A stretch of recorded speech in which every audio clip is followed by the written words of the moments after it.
If your team is doing the same thing, but they're doing the same thing from a place of anxiety or from a place of curiosity, it will have a very clear impact on productivity in the long term, even if it is not in the short term. But to give this responsibility, divide it within the company without blame, right? Without blaming people, and to really being open to listening to what they are saying, actually just does not like create empowerment, but also creates a mood and brings the team together rather than just being a group of people thinking in their own heads about their own interests. Everybody starts to think together for the team.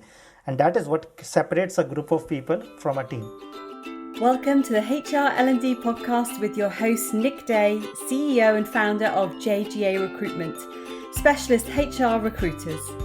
Tuning into the HR L&D Podcast will help you to discover strategic growth concepts, leadership development strategies, and the values and behaviours that drive organisational change and success.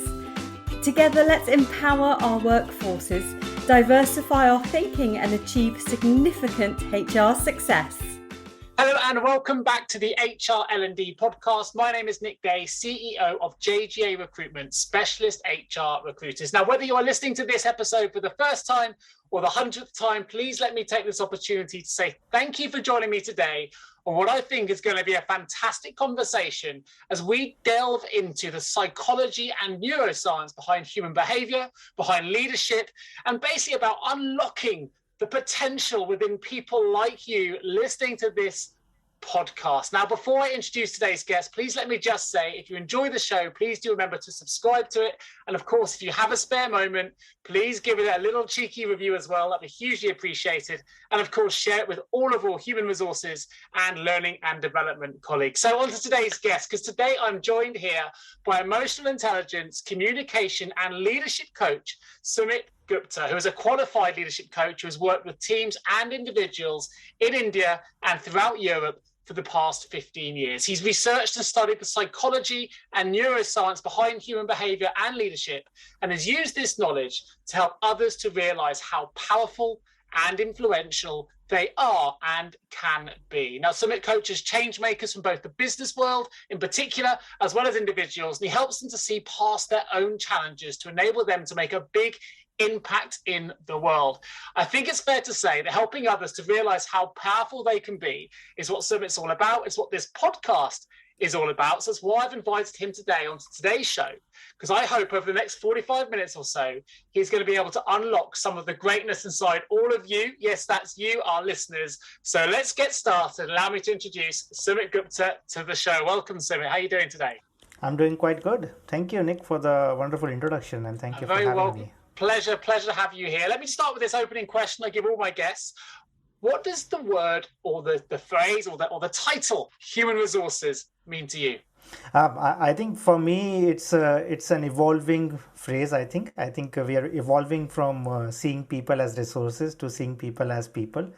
So for me, it's something which we have caught on from the 20th century, but I think it will evolve in the 21st century, and it is already evolving.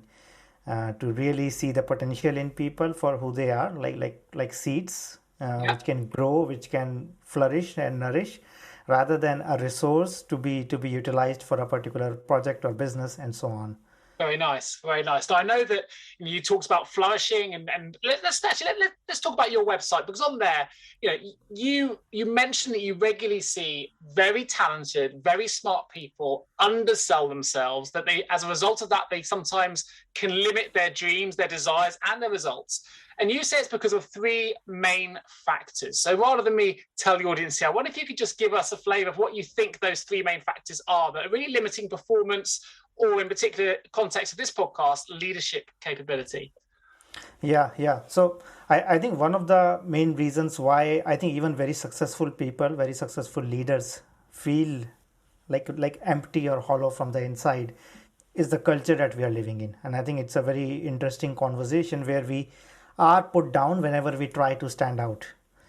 Especially if you look at organizations, people are always expected to behave according to a certain profile, to a certain job description, and anything which goes beyond that is, rather than seeing it as a unique trait of somebody, people are pushed down. And this also happens when we are growing up in our families, in our culture. We are asked to adhere to the rules of the school, to the rules of the community, to the rules of the family.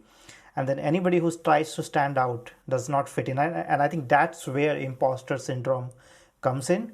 The thought of feeling like a fake or feeling like you do not deserve this, I think comes from this culture of growing up in a society where standing out for who you are and expressing yourself totally openly is not acceptable, or is still seen in a very, very negative light. So I think that's the biggest thing, that the society and the culture we grow up in does not allow us to be ourselves openly and express ourselves. And that stops us from actually dreaming big, going after what we dream, and to be just open to who we are authentically. Okay. But okay, just to play devil's advocate with that slightly, do you not think as humans we need boundaries though? If we took those boundaries away, could it result in bedlam? We need rules, we need certain things to keep an order to things. So where does it leave us with those boundaries? What would you come back with that? I think boundaries are very important, right? But boxes are not. What we are doing is putting people into boxes. When we label people as their role or as their nationality or as their title, we are putting people into boxes. Yes, boundaries are important. So that's where the values come in. The values of a society, the values of a company. And then if you cross those values, if you cross those standards, there are repercussions for that. Like we have laws in the society. So that's an example of creating boundaries that serve us. But then there have also been examples of boundaries within families or within organizations which does not adhere to any such globalized like value or standard, because every company, every family can have a different standard. So there is always the risk of overdoing it, and I think that's where we tend to be. So boundaries are very important. They are like the guardrails, so they will keep you safe. But if they start to stop you from doing what you want to do, that's a freedom I think which every leader should have, is to shift the boundaries or to question the boundaries. Okay, nice. So if we're focused then on leadership for a moment, what's the relationship from your perspective between leadership and learning, particularly for some very high-level leaders we have listening to this HR L&D podcast, because HR directors, learning development directors, and so on? What is that relationship? To me, leadership is almost synonymous with learning. I wouldn't separate the two, and I wouldn't put in blocks for learning. The way I see it is that every opportunity or every moment and each conversation is an opportunity for learning. So learning only stops when we stop learning, rather than something in the outside environment. And especially in the kind of world we are living in, which is very volatile, which is very difficult to predict, all of the uncertainty, being open to learning is the first step. So every conversation am I going into, am I open to learning something? Is there something which I might be missing? Or is there something which might be new? Or something which might be different from my point of view? So for me, learning happens on the job, first of all. Learning happens all the time. The only question is, are we close to learning? And are we open to learning? And once we say, are we open to learning? First of all, that creates a mood of curiosity and openness, not just for you, but also for everybody around them. That immediately brings the tension down or stress down, even if there is any. So it has an impact on the mood itself, the energy itself of the team. But learning is there in every moment. So, and you can be very conscious about it. Learn from coaches, learn from books, or you can also learn on the job from every interaction you have, and then ask yourself this question, right? What is it that am I not seeing here? What can I learn from this person, from this opportunity, from this conversation? So it involves asking more questions of ourselves. Well, I guess you're an expert in unlocking potential. So do you find when you're dealing with senior leaders that sometimes when they feel they've hit a plateau or they've lost that motivation, it's because they've stopped learning or they've stopped consciously learning? Because we're not always talking about courses here. This isn't about necessarily undertaking a new study or going to do a new qualification, which can be quite a time steal, can be a huge commitment of resources. You're talking about everyday learning in every situation. So is this something that you're coming across with leaders who are feeling demotivated or are feeling a little bit stuck, that they've just lost that conscious learning bit? They're not, I don't know, what is it you find in leaders who are perhaps feeling a little bit unmotivated or stuck? Yes. So I think one of my most fascinating discoveries is that every strength of yours becomes a weakness at some point of time. No, So okay. everything which has brought you where you are today, if you are a leader, you are in a certain place, you are in a certain position, title, you have a certain amount of success behind you. Every skill which you call a strength, which has brought you where you are today, will become a weakness or will have a dark side. To give an example, if somebody who has been very hardworking, who has somebody been pushing through challenges by focusing their energies, and that has brought them success, can often result in burnout, can often result in creating a mood of frustration around the team. And then that person has to shift their emotional intelligence skills, as that person has to shift something so that their strength remains a strength. It does not stops them. They can use the positive side of the strength, and then they can learn something new for the next phase of their career. Another example is some people learn to collaborate and work. So they're very good collaborators, but they do not see discipline. They are not very good at execution, and that's Yeah. very good in a particular kind of role or in a particular kind of companies. But suddenly, what happens is when you shift companies, or when the environment changes, the situation changes, like we're seeing with COVID, the same strength becomes a liability. So every strength you have, which has gotten you here, has a dark side. And first of all, are you aware of the cost of that? And then what are you willing to do about it? So these are two questions, I think, which comes up and make people stuck. Yeah. I've never considered that before, but actually it resonates with me. So I would actually say hardworking is one of my strengths, right? And certainly, I'm aware of things like burnout. But interestingly, when you're so focused on achieving a goal in your business life, it's like a yin and yang. It means that actually it can impact you negatively in your personal life. And actually, if Yes. you're frustrated at home because things, you haven't had the time with your children or your family, whatever it might be, that can also manifest itself in frustration at work. Whereas if I'm happy at home, I tend to be happier at work. But it's sometimes very difficult to get that balance when you're so head down working to achieve certain business goals. And actually they work very closely together. So I can understand. I would say it's definitely a strength of mine in a work context, but I would say it's a weakness of mine in a home context because I haven't quite got that balance right. So I'm guessing that's kind of one of the examples you may pick up on if we were chatting or we were working through so optimizing my work rate. Yes, exactly. And to tie it with learning, being always in that action mode can actually stop you from listening, can stop you from empathizing with what is happening, because you're too focused on the project, on the task, on the activity, that you do not pay attention to what the other person is thinking, feeling, or might be thinking or feeling. So being very action oriented can actually take you away from being connected with the person, with the conversation, and that prevents you from learning what is very apparent to you if you slow down and if you pay your attention to the relationship, to the other person, or to the team in general. So do you think, just using the last resonation for me really as an example, do you think leaders take enough time to self-reflect? Do you think we're so head down? And I would terminate, there's an up campaign of look up more and actually looking up from a strategic point of view, looking up just if you're outdoors. Do you think leaders spend enough time or dedicate enough time on self-reflection? So I have seen both kinds of leaders. I know a lot of leaders who regularly take time off and put time in their calendar, either on a weekly basis, sometimes even multiple times a week, to reflect. Yeah. To reflect alone, then to reflect with their teams, and then to reflect with their organizational leadership. So reflection can also happen on multiple levels. But at the same time, I also know a lot of people who do not take that time, or who see that taking that time is actually a waste of time, or Yeah. to always be focused on the results, always be focused on driving progress rather than stopping. And one of the phrases which I love and which I try to use with leaders is that slow down to speed up. Yeah. It's sometimes to speed up, what you need to do is to slow down. Sure. It's like refueling your car. If you don't refuel your car because you're in a hurry, you will eventually be stranded on the side of the road. And Yeah. and the analogy for that is burnout, or some kind of breakdown in the team, in the relationships, at work, or as you said, right, with your family, or even worse, with your health. I have to say that again, it resonates with me. So I'm a big fan of the Performance Podcast, and actually, I think this is quite an interesting time to mention this example, because we've just had for those that follow the Formula One Grand Prix finale, we've had the Verstappen win over Lewis Hamilton in the last minute. But in that Performance Podcast, they say that the race is won and lost in the pit stop.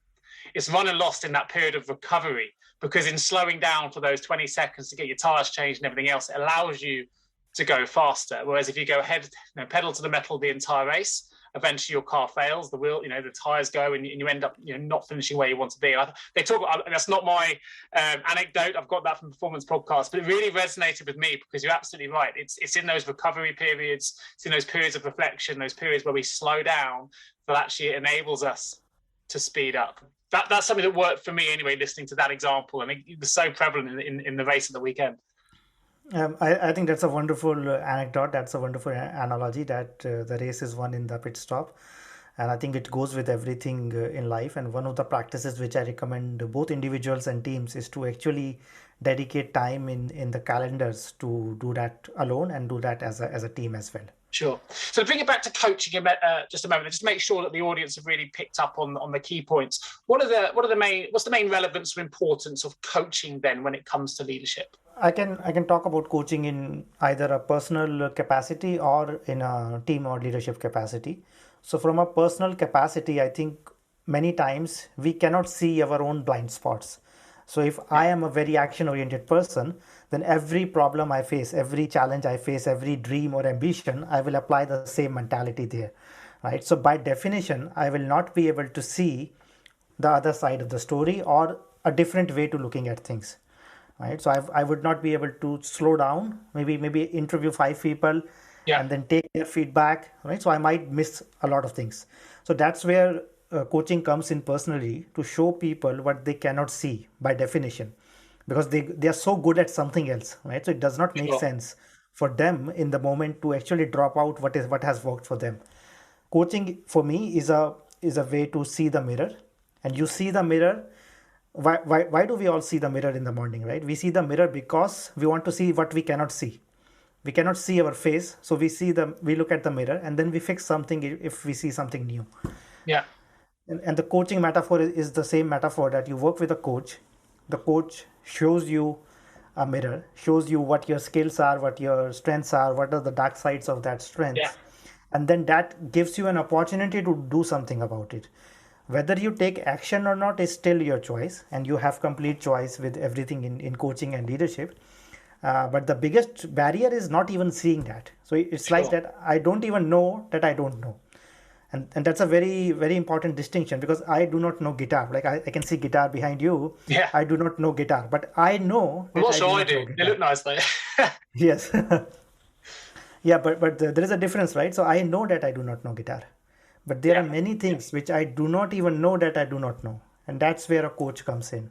So how do you deal with then? Because sometimes self-reflection can be a painful exercise. It's not something we're always that we think we're open to it, and then suddenly someone comes, I'll use the word criticism, I'm sure you put it in a more delicate way, but the reality is we may look at that mirror and not always like what we are being told we're seeing, or actually what we are seeing, so we don't always admit it to ourselves, right? So how do you get over those hurdles when quite clearly there's an issue there, quite clearly you've identified it, but for whatever reason or not, there's a defensive barrier, defensive wall that comes up in our leadership capabilities, which we don't like being questioned. Although the reality is very few of us are actually trained in leadership skill. We get to those roles through usually performance that doesn't involve leadership, which is quite an interesting conversation on its own. How do you, as a skilled coach, bring those walls down?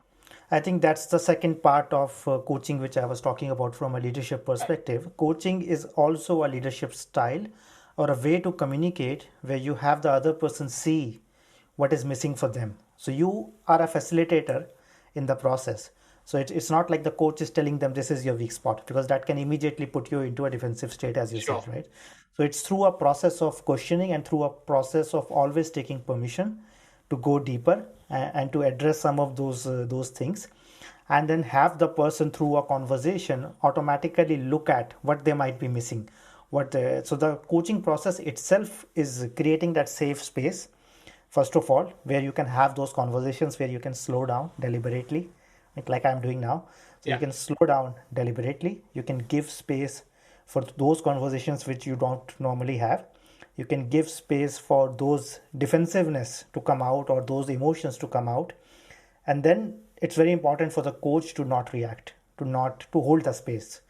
All right. So if somebody is reacting in whichever way, whether it's anger, whether it's emotion like sadness, or whether it's a very vulnerable position, it's important for the coach to hold the space, right? To create a container under which the person, first of all, can feel fully safe and to share whatever they want to share without the fear of being judged Yeah, or being put into a box, again, put into labels. sure. And I think that's a very important thing. And this is something that I need to take on a little bit more, because as a podcast interviewer, as a recruitment interviewer, I'm interviewing all the time, which means I'm often listening with the intent to respond. But sometimes we just need to listen without that intention piece, which is sometimes quite difficult for me anyway, because I'm already thinking about the next thing. But sometimes when you do that, you lose sight of where you are, and actually say space is so important. So I think you put that really, really well. So to turn this on its head a little bit, then we've talked about the self-reflective piece. What typically are the factors you see that regularly leads to excellence in individuals and team performance? The role of talent or skill or ability and how that plays versus, as you mentioned at the start of this podcast, say workplace culture. I think that's a very fascinating subject which I love to discuss, is because I see a lot of organizations and a lot of people, when it comes to their performance, they focus on their ability or they focus on their skills. Yeah. Right. And while all of that is important, and we have covered this from an individual perspective of Guilty. coaching, Yeah. right? Yeah. So all of that is important. But at the same time, when we work with teams, when we work in organizations, big and small, the culture of the team, the mood and the energy of the team and the organization plays a huge role. So I actually have an equation where I say performance is equal to ability plus the size of the company into the culture. The smaller the company is, the smaller your team is, your individual ability basically defines a huge amount of your performance. So if you are part of a startup which is 5 people, your individual ability of each person will drive the performance, your performance and also the company's performance. But once you are working in a 50 people company, as the size increases, the culture part of the performance equation grows bigger. And your ability, while it remains like the starting factor, it's the platform on which you build performance, but the culture can actually inhibit performance or it can pull it up. Okay. It can have these two impacts. And the bigger the company, the impact of the culture is the larger. And especially in large corporates, especially in large companies where tens of thousands of people are working, the impact that the culture has. I think a missing conversation in companies that whenever there is poor performance, whenever there is lack of performance, people look at individuals rather than looking at the culture. So people look at what can we shift? How can we shift this person? Or how can we train this person better to improve the performance? Instead of asking, what can we do with the culture so that it does not just increase the performance of this person, but also everybody who is impacted by something about the culture. Especially with teams and organizations, I think culture is a huge blind spot which we do not look at. We do not go into like breaking it apart and then putting it back together in a way that allows for performance rather than inhibiting performance. Yeah, it's interesting. It's a more holistic approach. And actually, I guess now, post-pandemic, a lot of companies have done this not by choice, but they've had to kind of pull their cultures apart and then re-pull them back together. We've got new ways of working. We've got new ways of flexibility. We've got remote management, new ways of recruitment, onboarding, all those things that have come around it. As you mentioned earlier about it's the outcomes we need to look at. And actually, we've moved into an outcomes-based leadership model now because not everyone can do the micromanagement thing. So how have you seen I've given some examples, which you've referenced, but how have you really seen the pandemic influence workplace culture and leadership going forward? And do you see some of those changes as being positive ones as we move towards that more towards an output-based model? I think in the short term the disruption is not positive, but okay. I think over the period of long term, the pandemic will be seen as a positive force in our economies, for our workplace, for our well-being, and so on. And as I said, the pandemic is bringing to the surface what was always there. Yeah. And one of those things is uncertainty and the unpredictability of working with people. Sure. Right? We have adapted to a very hybrid and a very remote world, while in the beginning everybody had their concerns of how will we adapt to not being in the office. So first of all, it again tied to learning, that if we are closed to learning from the pandemic, learning from a new way of working, and this might be different for companies, this might be different across countries, this might be different across industries. Right? Yeah, so without trying to standardize one set of principles or approaches and then put it everywhere, to really being open to listening to what is happening in my company, what is happening in my team, what are people liking about the remote world, what are people hating about the remote world, how can I not come in the way of what they are already liking, but how can I support what they are not liking, right? Rather than saying this, because I have seen this work in this team or this company, to be really being open and then adapting, because it's an unpredictable world. We don't know what is going to happen next. Sure. So the adaptation is very important. And then again, from a culture point of view, a lot of the processes which we had in companies when we used to physically sit together are suddenly irrelevant when we are working remotely. So looking at those processes which we take for granted in companies and then readapting them to a new kind of world, and again experimenting, seeing what is working, giving people the autonomy to basically try it out different things in their teams, in their organizations, and then tie it together back again as a whole, as a company, and then bring it down. I think it would be a big mistake if we start to keep all the same processes which used to happen physically and then just expect them to work on like talking to screens, because talking to screens is very different than talking to a human being in person. So we cannot expect the same processes to have the same impact which they used to have in a pre-remote world. Have you ever asked yourself, how can any recruiter understand my HR recruitment challenges? Please don't give up on your hiring challenges just yet. Here at JGA HR Recruitment, we appreciate the difficulties associated with attracting, recruiting and retaining top human resources talent. We also understand just how costly a poor hire can be. JGA HR Recruitment would like to partner with you to help you overcome your hiring challenges. Contact us today on 01727 800 377 or visit jgarecruitment.com to find out more. I think it's important that, as you've just done, that we remind ourselves that it's not the same as well. It is different, and it's very easy to fall into the trap of thinking it's the same. I think, interestingly, certainly from a recruitment perspective, the clients that I've worked with, I do feel that those that have been most open to learning about how the pandemic has impacted their workforces and those most open to change and being adaptable have been those that have been most successful coming through the pandemic, as opposed to those that were resistant to change and tried to fight it, and they found they've had to adapt a little bit later through being forced to adapt. So I think that's a good example of an outcome there, where you say those that are most open-minded to it and open to learning and embracing it have actually been, certainly from my perspective, those that have been most successful. What are a few simple steps then that leaders can take if they really want to expand their capacity and performance when it comes to leading people, or even for their own performance as well? Yeah, I think especially with teams, I think one thing which the pandemic has brought up suddenly is the importance of empathy, is the importance of emotional intelligence, and how do you use that in your communication, especially when sometimes you're only talking to people on chat, sometimes you're only talking to people on audio, and sometimes you have video. And one thing which I say is that before emotional intelligence, you need emotional literacy. Right. So when you see somebody being closed, when somebody with you can see people in their body language. If somebody is being closed, do you even know what that means? Right. And then do you address that? So this is also listening, but listening to beyond the words.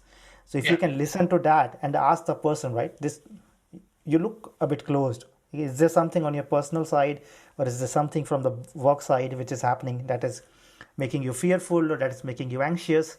And then what can I do to support you, right? It might be nothing, but just asking that question can mean a huge world of difference to the other person. And then if there is something which is hidden, which you have done or the company is doing consciously or subconsciously, then that gives you an immediate action point to shift something on a context level, which will shift every conversation you have in the future. So the first thing I think which is coming up is the communication and emotional intelligence. It is suddenly becoming much more critical. It is suddenly becoming much more important for leadership, especially for leadership role. Sure. I mean, certainly, I know if I was holding this podcast and suddenly changed my own position, for those not, might be listening to this, we've watched this on video, if I suddenly cross my arms, lean back, it changes the whole feeling of the conversation, doesn't it? So, it's sometimes very easy to forget those visual cues. So I think it's good to be reminded of them. And it's equally as important in an interview scenario as well, which is something that we're dealing with regularly. And people forget And I think, yeah, you're absolutely right. If there's something behind the visual cue, we need to explore that and tackle that in more detail for sure. So what do you often find then is missing in organizations, which is really preventing them, stopping them, I guess, impacting either business, relational or cultural goals or cultural objectives they're trying to achieve at the moment? Yeah. So there are two things which I would state here. One is exactly what I was talking earlier about teams. So because of the lack of focus on team performance versus individual performance, there is a belief that if you put 5 or 6 or 10 people together, that creates a team, right? But in my eyes, that only creates a group of people. What creates a team is when there is a unified purpose, when there is a unified set of values, when there is a clear and everybody has bought in into that, right? So and then to regularly have those conversations. So let's say you start with 5 people, 6 months down the line, half the team has changed. But have you told those people what are the values, what is the mission, what is the purpose of the team?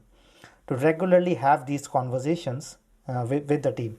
Another set of conversations which I find that is missing is understanding what is everybody's role, and then how does the role decides what work is divided between people, and who is responsible for what. So one thing which I say is that every team member is not just responsible for their own work, but also for the entire team's output, and not in a way of burdening the person, but in a way that if they notice something which is missing for the team, they should be able to point it out. They might not be able to do anything about it. That's the team leader or the manager's job. But they should be open to point it out to whoever is actually accountable for that. And that's the difference between accountability and responsibility. So only the team manager or the team leader is accountable for the team's result. But everybody can be responsible. Sure. Right? So they can be responsible and they can bring up whatever concerns they have to the person who is accountable. So that secure environment is set up through the culture and the values and behaviors you set up at the start. It's quite empowering, isn't it? It must be empowering for those that, maybe look up to a leader, look up to a director. Maybe you're quite junior in a team, but actually having that ability to feel like you can be responsible and you can raise these issues must be really empowering for unlocking some of that potential. You're going to discover ideas and thoughts and processes that may never have come to the surface if you didn't have that level of engagement. Yeah, it's very empowering. It totally shifts the mood of the team, I think. And I think we don't acknowledge that, but the mood in which people are working is very important. And it directly ties down to productivity. If your team is doing the same thing, but they're doing the same thing from a place of anxiety or from a place of curiosity, it will have a very clear impact on productivity in the long term, even if it is not in the short term. But to give this responsibility, divide it within the company without blame, right? Without blaming people, and to really being open to listening to what they are saying, actually just does not create empowerment, but also creates a mood and brings the team together rather than just being a group of people thinking in their own heads about their own interests. Everybody starts to think together for the team.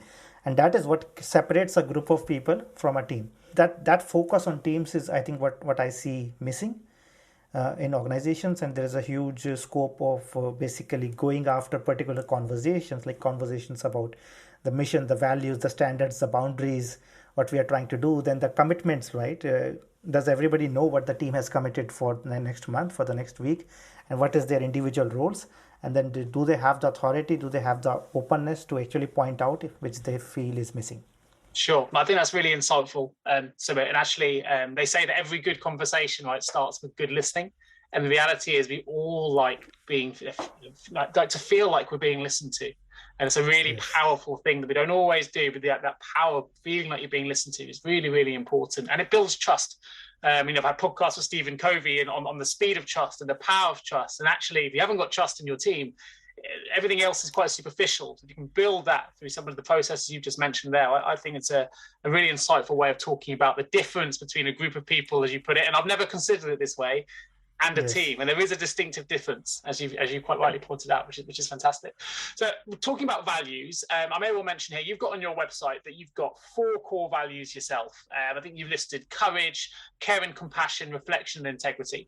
Can you expand on, well, 2 things really. One, why you particularly have selected these as your 4 critical core values, but also expand on why you think it's important that leaders and individuals also take the time to reflect on what their own core values are?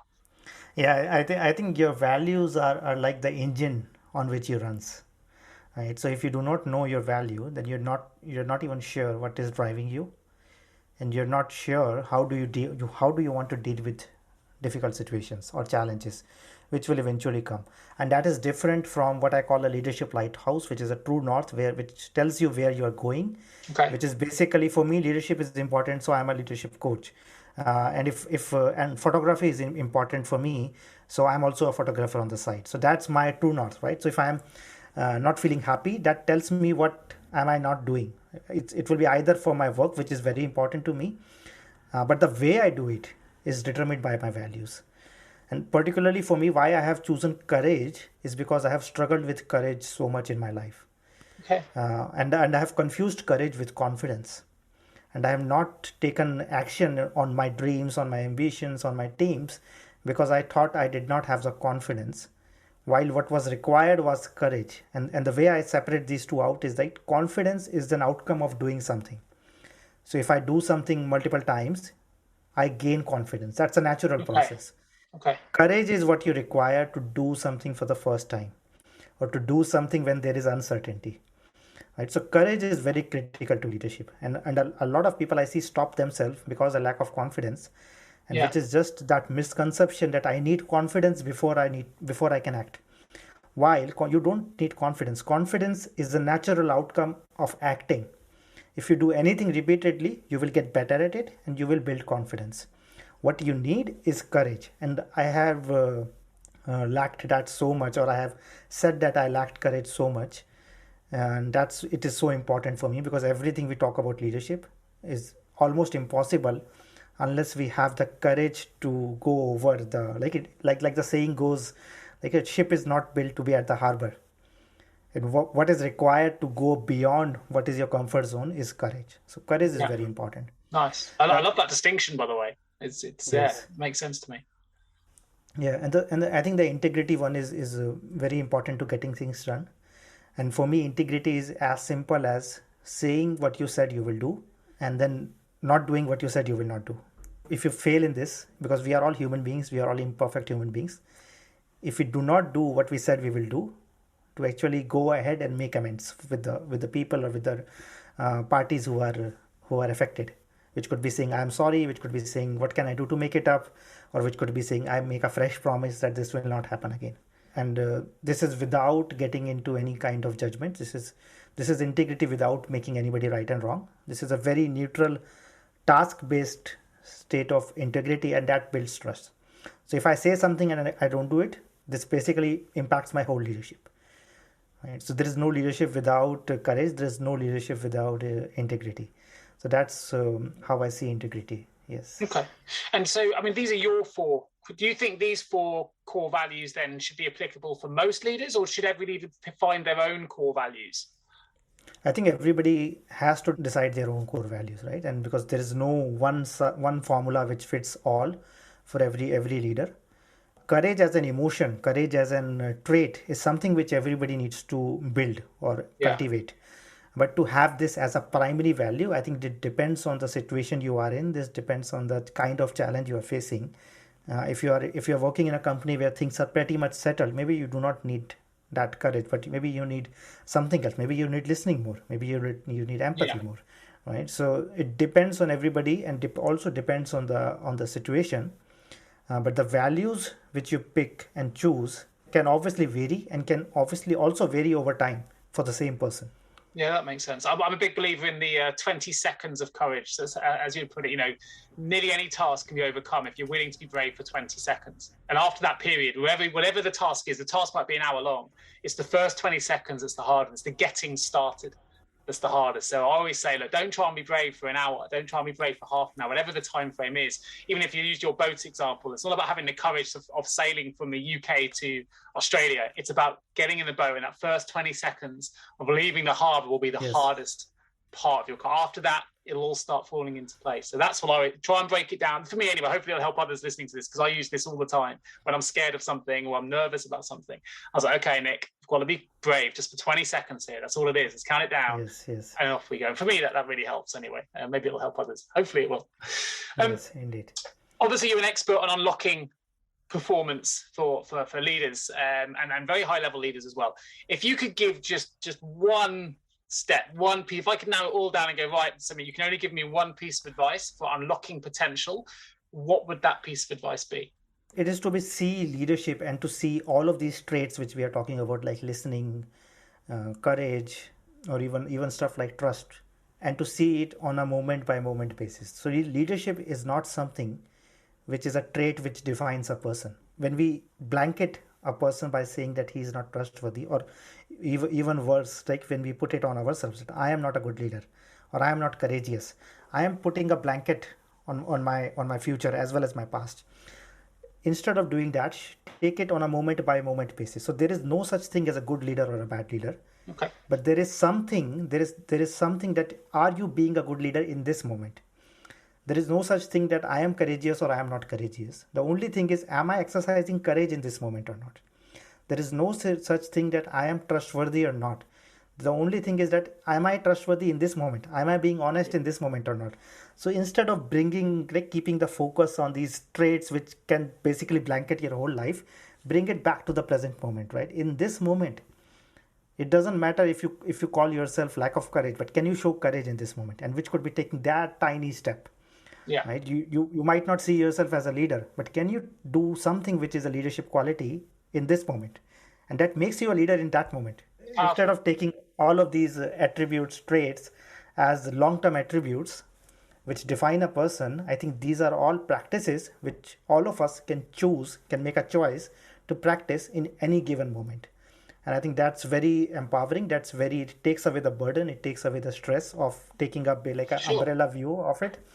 And it's also very practical. It gives people an immediate action. Like, if I have to listen, what can I do right now to listen better? I'll tell you what I love about it, and I think it's really powerful, Sumit. I'm glad I asked the question, and thank you so much for sharing. But I think it means that we should never be defined by anybody else. We should, we're not necessarily defined by what's been before. We can redefine ourselves at any moment. And if we're living in the moment, it's about how we define ourselves that's important, not how others define us. And I think, if someone says, often we think we're a bad leader because that's been defined by someone else, and we've taken on that criticism and we've accepted it, and now we start to believe it. We're manifesting ourselves, and we suddenly start thinking what someone else has said is true. What I like about your example is you can let all of that wash over you for a minute and just ask yourself honestly, whatever the action is you're trying to do, how am I feeling in this moment? That's how. And if you repeat those moments over time and you always live by them, then you will actually become what it is you want to be, right? So I think that's really powerful and a great response. Thank you. Now I have to ask this. I saw on your website, which I should ask, it's going to be in the show notes. Please do check it out. There's a free newsletter on here. There's a number of resources. You can also, of course, book in with Sumit's for coaching and training, and there's a wealth of things on the website. But one thing on there is the website is deployyourself.com, and you've undertaken a number of book reviews which people can read and follow on your website. I noticed you've actually reviewed a number of titles that I've actually read as well. I think most recently you reviewed You Can't Hurt Me by David Goggins, which I found a really interesting read myself. A fantastic book if you haven't had a chance to check it out from my perspective. Of all the books you've read and reviewed, and you're very well read and you've reviewed so many titles, which is the one single title you would recommend to our listeners? So that's such a difficult question, always, especially for somebody who loves book. Yeah, so if I were to suggest, I think one or two, I would suggest Conscious Business by Fred Kaufman. Okay. I think which ties many of the things which we have spoken about today together in the context of business, in the context of leadership. Sure. But when it comes to books, I think it's again, what is the book for a particular skill? What is a book? So there is no one book, because every book is a conversation with the author. That's how I see it. Sure. So if I'm talking to a very senior leader in the military, they might be telling me something which is true for them, but which might not be applicable for me. So the reason I read a lot of books is to assimilate knowledge from multiple sources and then to choose what works for me, rather than to choose what works for this person, or that expert to this person. So even if I'm coaching around leadership, I think one thing which I always say is that take whatever you take from the coaching, then make a choice to whether you want to implement in your life or not, and then to adapt based on what you see, rather than just taking something because Sumit said so, or because this leader said so, or this book said so. Which is the book then that's had most resonance with you on your journey to where you are today? Has there been a particular book that stands out that's really helped you along? It doesn't have to be a business book. It could be a fictional or any kind of book. But is there something that's really helped you? So for me, I also read a lot of autobiographies. Yeah. And I think those have helped me most to decide what kind of leader I am. And two autobiographies which I totally love and like revisit every few years is one is of Mahatma Gandhi, and the second one is of Theodore Roosevelt. Wow. And I think the one with the recent one which I really loved is Nelson Mandela. It's not a recent book, but I read it recently, so it's still resonating very much with me. It's a huge volume of 2 books, but it's a wonderful read of the journey, I think, which we can still relate to because we have seen that in the news, we have seen that on TV. Sure. But to connect with what somebody was thinking and what thinking led them to act in a way that they acted, I think for me, autobiographies have shaped me more than business books. That's what I would say. I would say I'm exactly the same. I'll be honest. Yeah, I love an autobiography as well. And I have to say that I'll probably come back with the same the same response. Maybe different autobiographies, but certainly they help shape and is what I enjoy most, for sure. But Sumit Gupta, it's been an absolute pleasure. I think we could talk for hours on this subject. I must direct everyone to your website. There's so much to take away from that as well. But we're going to open the HR L&D vault, which are going to be 4 short, sharp questions, if you can. Opening the L&D vault. So the first one is this. In hindsight, what is the one thing you now know that you wish you'd known when you began your career? That I do not need to be ready to do something new. Readiness will come after that. I can just start. I love that. That was straight off the bat. That was very fast. That was brilliant. Okay, excellent. If you could give one piece of advice to the world to help everyone working in human resources, what would it be? Listen. Focus on listening. Yeah. Amazing. If you had the opportunity, what advice would you give a younger you just starting out in the new world of work? I think be open to ideas which you do not believe in. Nice. I'm loving these. These are great. By the way, I've given you no prep on these, so I'm amazed by the speed of response. And the last one, what is the single guiding principle or behavior that you've seen in every great or inspirational leader? I think seeing and then creating a great future. Fantastic. Sumit, it's been an absolute pleasure having you on the HR L&D podcast today. If people want to find out more about yourself, I know obviously I can direct them to deployyourself.com. There will be a link in the show notes with all those resources I've mentioned about, including a free newsletter. So please do check that. You can really help unlock your potential with the insights that Sumit sends through on a regular basis. But any other links or social media places you'd like to direct the audience to? So apart from what you just shared, I think I'm very active on LinkedIn. So anybody is free to approach me on LinkedIn or leave a question or leave a comment. And I would be very glad to interact with that person. Fabulous. I'll make sure your LinkedIn URL is also included in the show notes. So you can click through and send an invite directly to Sumit through the show notes. And of course, if you are an HR L&D leader listening to this podcast right now, it just leaves me to say, please do get in touch with one of my team. If you need support recruiting an HR or L&D professional, you can access our team at www.jgarecruitment.com. And it just leaves me to say a huge thank you for joining me once again on the HR L&D podcast. I wish you all a fantastic Christmas and a happy New Year.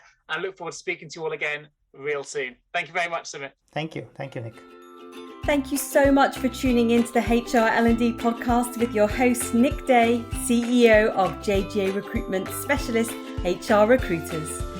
If you need any help with the current HR or L&D vacancy, then please get in touch with Nick and his team. All contact details can be found in the episode notes. In the meantime, to make sure you never miss a future episode, please subscribe to the show through any of your favourite podcast channels. Till next time.